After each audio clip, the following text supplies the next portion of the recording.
some of the landscape and so on. I've already done this already. But one of the things we kind of recognise that makes us very strong as communities is what we call our community celebrations, which to us are agricultural shows. But this can be rolled out anywhere in the country, in urban estates. It's just that this is part of the fabric of what we do. And as I said to everybody before, everybody goes to it. They take their children, they take their dogs. And these children and dogs will go in shows as well and win first, second prize at things. They take their sheep, which win first, second and third prize. They take all their tractors, which also win first, second and third prize. They take their walking sticks, which they win first, second and third prize. They take their ferrets, which win first, second and third prize, and go into ferret racing competitions and all that kind of stuff. And everybody gets involved, you know, from when they can walk, they do the three-legged race, to sort of before they sort of get into the pub and are unable to do such things anymore. To flower arranging, to gardens on a tray, to gardens in a basket, to gardens in a bottle, to the best 3 carrots, to the best 4 turnips. These things, and there's no benefit whatsoever. They don't go away and make more money out of their cakes.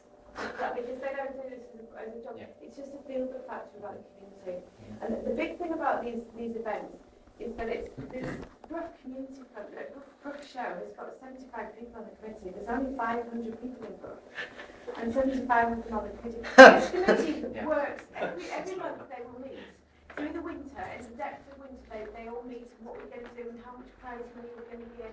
So, and that in itself, it becomes a vehicle for community cohesion. And these people here, in 10 years' time, they will be doing the community organising because they got involved as children. And these are community organisers at the moment who do this. And they all go and do their tug of war. And they do their wheelbarrow race for grown-ups. So everybody gets involved in this. But it could be easily done in an urban estate. They could bring their gerbils instead of their sheep, you know. They could all grow radishes in you know, it can be replicated so easily.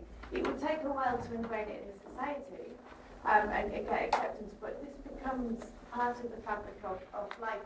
I've actually brought a copy of this year's schedule for Brough and Ravenstonedale. Brough has horses there, Ravenstonedale don't. So, exciting little variations. Exciting variations. But please don't look at the animal or the agricultural side of it, but look at the sort of, you know, the carrots and the eggs and the gardens and the photographic competition for children.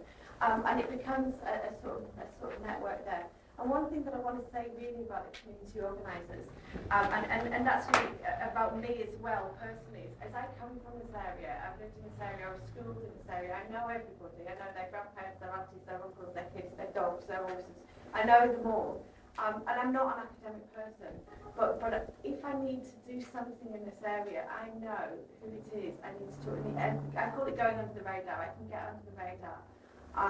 So your community organisers, and we put this in the handout as well, they're not necessarily going to be somebody that you put into that community. It might be that you have to look in that community and find that community, because they're the people that can do it better than else. If you fire somebody in, which they did do in the Brough project as well, at one point they fired somebody in there to try and the community just locked out. They just shut down and said, well, you do it, and we'll just wait for you to do it. But you've got to get them in to account on it. So, thank you very much. Now, I'm very, very